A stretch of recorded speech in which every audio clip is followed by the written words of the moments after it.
কত সুন্দর একটি কালার হয়েছে রেসিপিটার। খেতেও কিন্তু অনেক টেস্টি হয়েছে। ছোট বড় সবাই চেটেপুটে খেয়ে নেবে। আসসালামু আলাইকুম, আপনারা কেমন আছেন? আশা করি যে যেখানে আছেন অনেক ভালো আছেন। আর আমার এই রেসিপিটা তৈরি করার জন্য কি কি লাগছে কি দেখিয়ে দিচ্ছি।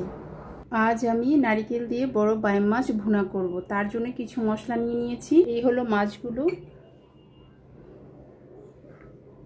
হলুদের গুঁড়ো 1 চামচ, মরিচের গুঁড়ো 1 চামচ, জিরার গুঁড়ো 1 চামচ, ধনিয়ার গুঁড়ো 1 চামচ, ওখানে লবণ, কিছু মরিচ, কাঁচা মরিচ, আদা রসুন বাটা,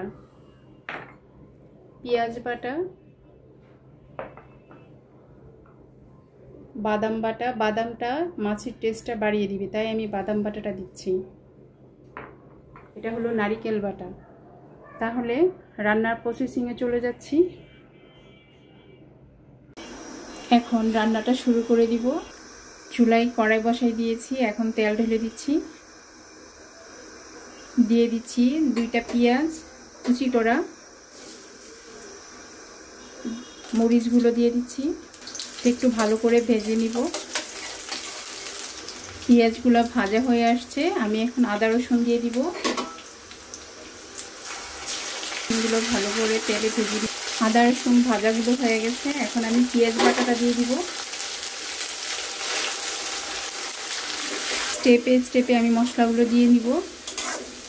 আদা রসুনের সাথে পেঁয়াজ বাটাটা অনেকটাই ভাজা হয়ে আসছে, এখন বাকি উপকরণটা দিয়ে দিব। এখন দিয়ে দিচ্ছি বাদাম বাটাটা।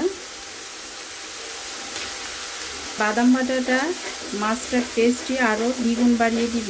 বাদাম বাটাটা কিছুটা ভাজা হয়ে আসছে, এখন নারকেল বাটাটা দিয়ে দিব। নারকেল বাটা, সবগুলো উপকরণ অনেকটাই ভাজা হয়ে আসছে, তার মধ্যে দিয়ে দিব গুঁড়া মশলাগুলো,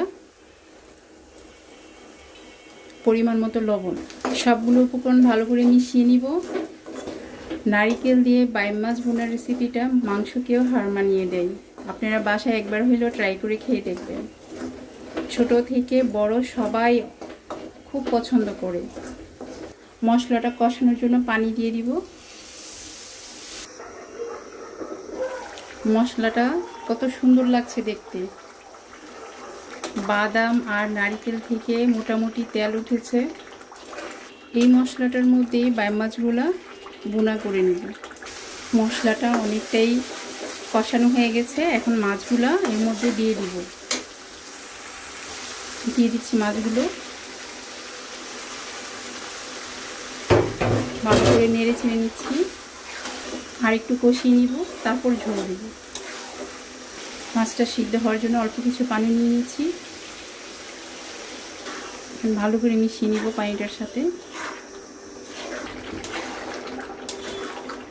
অনেকটাই সিদ্ধ হয়ে আসছে, এখন পানিটা আমি আরও শুকিয়ে নিব। আর নারকেল দিয়ে বাইম মাছ ভুনাটা হয়ে গেছে, এখন আমি নামিয়ে নিব। দেখতে পাচ্ছেন কালারটা কত সুন্দর হয়েছে, রান্নাটাও খুব সুন্দর হয়েছে। আমার এই রেসিপিটা কেমন হয়েছে আমাকে কমেন্ট করে জানাবেন।